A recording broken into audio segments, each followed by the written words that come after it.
welcome to Two Guys Garage. Now they let us out of the shop, we thought we'd be free of going to a hot rod show in Cincinnati. Well, look what we're doing, man, just like we do back home. Pushing the minivan. But we did find some cool cars. We'll show you in just a second, so we get this guy off the street. Yeah, check it out.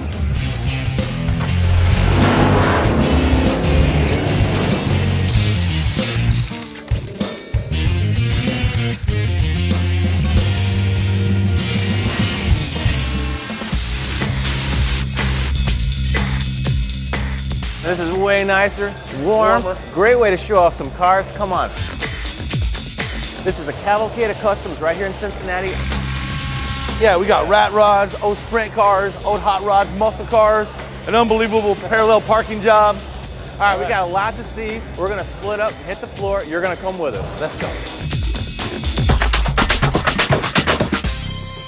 Oh, you gotta love it, the bubble tops.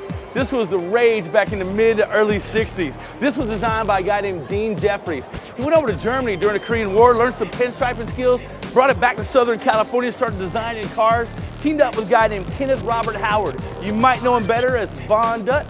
Yeah, as Von Dutch and the Kid. Well, Dean went on to design some of these cool cars, the symmetry of it, the bubble top. Check out the interior. This is exactly how it was designed in the mid-60s. Everything's laid up on the left side. This is one of the coolest pieces of automotive history you'll find ever, and it's right here for everybody's pleasure. It's a beautiful 1934 Ford Woody. Unbelievable. It's a great display here, a lot of fun. Now what's cool is this rock hard maple. An amazing amount of handwork gone into this entire car. But what's also neat, this was hand built right next door to our Two Guys Garage shop, Cecil Taylor Hercules. It's a great start to this project. A lot of great paint work. I won't fault them for the Chevy 350 engine in there because it's got the triple deuces. Pretty cool. This car makes me think about Beach Boy music, suntan lotion, and catching a wave. You know, there's something unmistakably cool about seeing an old truck like this. Now, the cool part about this one is obviously some surface rust, some age, some seasoning has gone into the cab of this truck, some of the fenders. But look, they replaced this entire section of the truck, and this is called faux, where you see it on a lot of walls and houses and in stores and stuff to match some of the old surface rust. So as you back off of it, the whole car blends in together. This is one of those projects where they saw it out in the field or something. Obviously, it looked cool. They added the fenders back to it, and you get an overall presence of a seasoned truck. Kind of cool, but at the same time, new material, so it's all there. Man, you gotta love the patina on those old rat rods. That rust look is timeless. But there's another side to hot rodding. It's called restoration, making your car look good, making it last for a long time. KBS Coatings, they've got you covered. Everything from prepping your metal, pulling the iron oxides, the rust off. I mean, this stuff is hammer tough. You can bang on it. You can, bend it so it's got good flexibility. A lot of ways you can use stuff like this on your car. And they've got sealers for your tank. You don't have all those rusty debris going into your carburetor, your fuel injection. They got things for your exhaust manifolds, high temp. They got clears. A lot of cool stuff. We're going to keep walking the floor. You know, in hot rodding, there's always that paradigm shift where you wake up one morning and all of a sudden a whole different breed of car is cool. And as you see this one, going through a major chop on it. See the cuts here, and they'll form the fab and weld up, recut, and do it all again. But you see all the hours and the fabrication it takes to get these cars to come out as cool as what you see here. This car, in a few more 100 hours, is going to be incredible. Yeah, and as a kid, we all had some sort of Tonka truck, fire truck, maybe a tow truck. Well, this is a hand-fabricated from-scratch truck. This is owned by Joel, but you know what? Joel's got the big boy version too. Check this out, full-on restoration, all modern chassis under the bag. But to make a lot of this work, they had to go back and find the blueprints for this manly crane. This thing is awesome, it's fresh, it pops, the green is cool. This thing looks good. Now, you know, I've never been much on golf, but you had a 60-inch plasma, 27-inch here, 30-inch doves, and it's on airbags. Yeah, I might get down with some golf. I found myself an insano death machine right here. Now, this is a culmination of some serious backyard engineering. Let me walk you through it. We're sitting under a 2006 Ram truck, but I've got a 5.9 Cummins i6 turbo diesel here. Now walk through this plumbing with me because it gets pretty crazy. we've got a huge intake here feeding 2 turbos in the back. Those 2 turbos are feeding this big old turbo right here. Well, this exhaust is feeding this turbo, but then this turbo exhaust is feeding those 2 turbos. So at the end of the day, we're making 2,000 foot-pounds, almost 1,800 horsepower, and we are flying down the track. It's probably making about 130 plus pounds of boost by the time it's midway down the track. Crazy? I think I'm gonna get out right now while I'm still alive.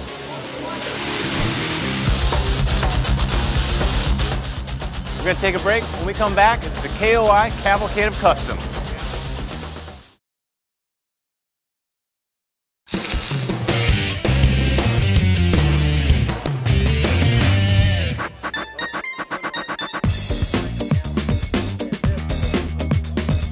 You know, it's often pretty neat at one of these shows is you get to talk to the industry experts, check out the latest technologies. Now, I see you've got an alternator kind of broken apart. We got some new features in here. What we've got here, the demand for electricity in today's vehicle has really increased, Kevin. What, bigger stereos, navigation, electric seats that goes on computers, yeah. Now, how do we get more amps without having a big case alternator?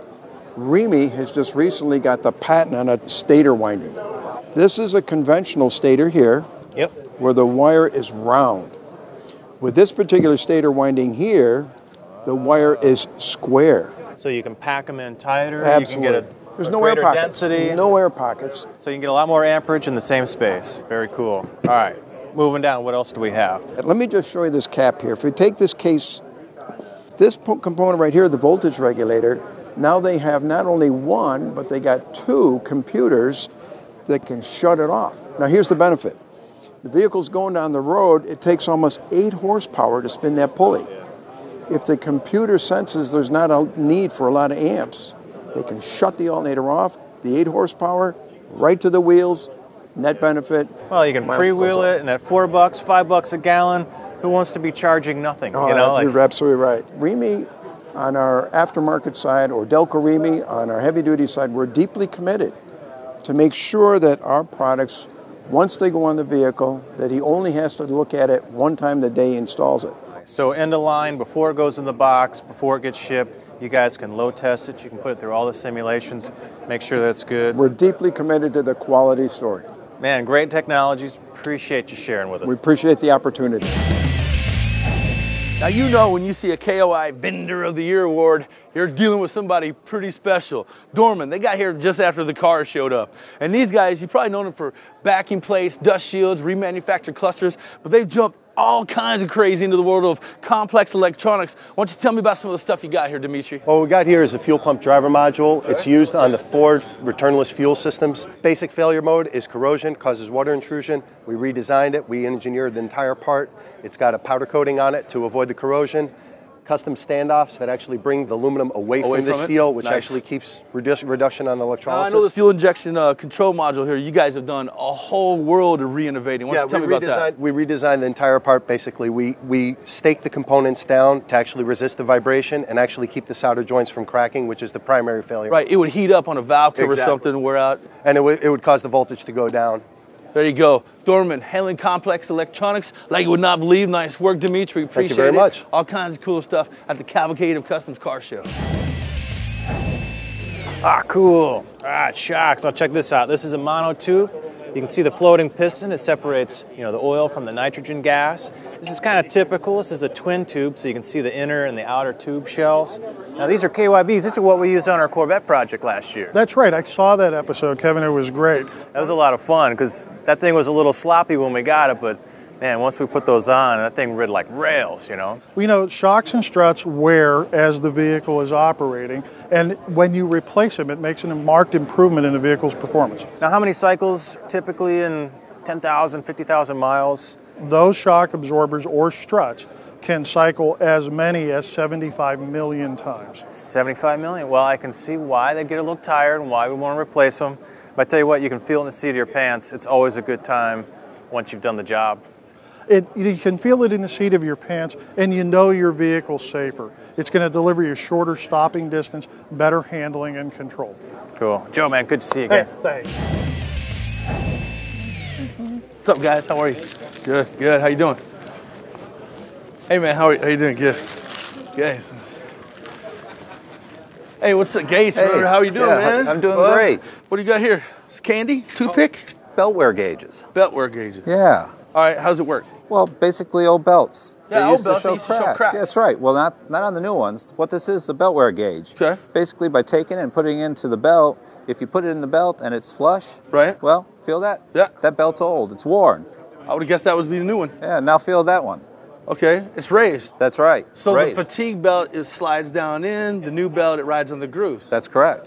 Huh, Very cheapest tool simple. out there. Cheapest tool out there. And it's free. Appreciate it. Stick around. When we come back, we've got more Cavalcade of Customs right here in Cincinnati.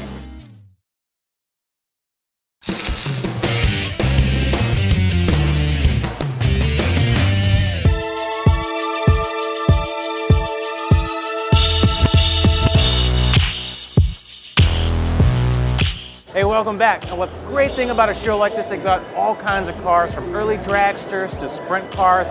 This is a 1915 to 1930 era fronty Ford sprint car. This is in the middle of sort of a recreation, of cars in that era. They started out using like pass car frames, modifying them, shrinking them. You can see the old buggy springs, the old friction type dampers. This is a modified Ford engine converted to run dual cams. They run either gasoline or benzene. It's got a dry sump system on it. Really cool car. Can't wait to see it done. But if you want to, there's a whole bunch of either restored or original cars all along the way. These shows are great for stuff like this.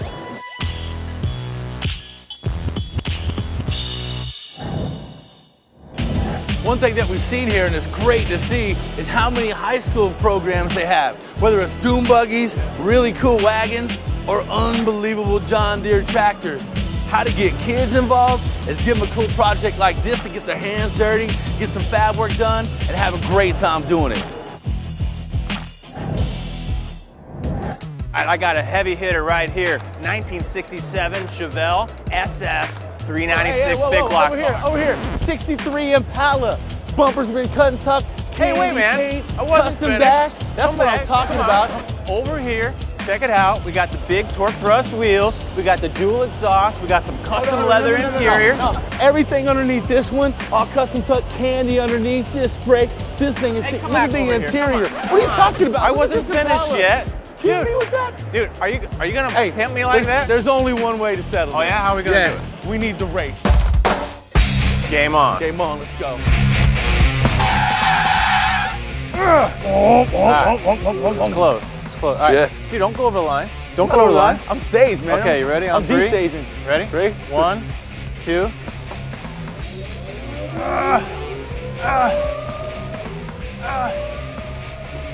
No. Oh, that's not fair. Oh no. Hey, you crossed the line, man. I win by default. Well, you know what? I'm gonna prep mine for the show. Duraglass booth. I got an idea. Hey, Dean. Yes. All right. I think I'm gonna put an entry into the show, but we're gonna have to clean this thing up in a hurry. Can you help me out? We'll try.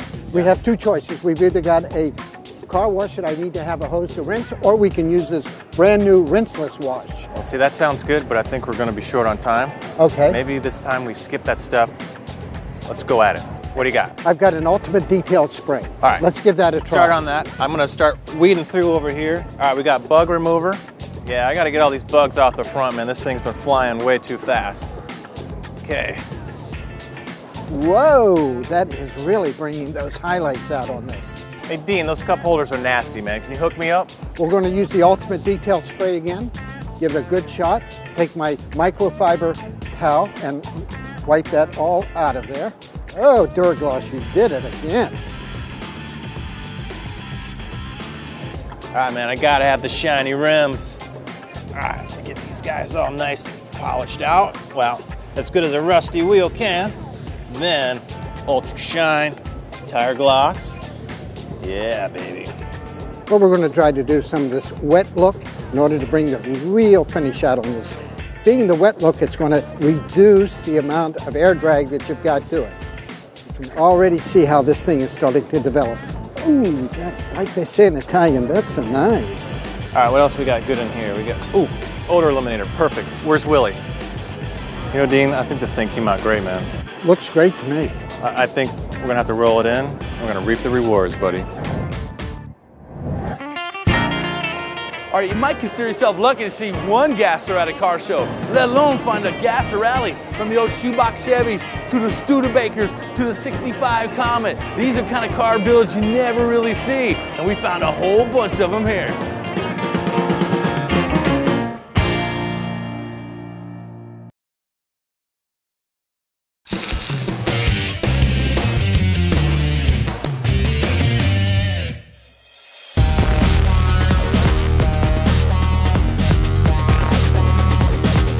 Cavalcade of Customs car show.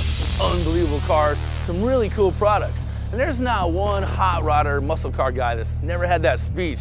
You know, where you leave a little bit of oil on the parents' driveway. Well, sometimes the product name says it all. Joe Fritz from Oil Eater, tell me you guys have literally gone from a product that was designed to pull oil out of concrete to now parts washing, fleet washing. Tell me a little bit about this.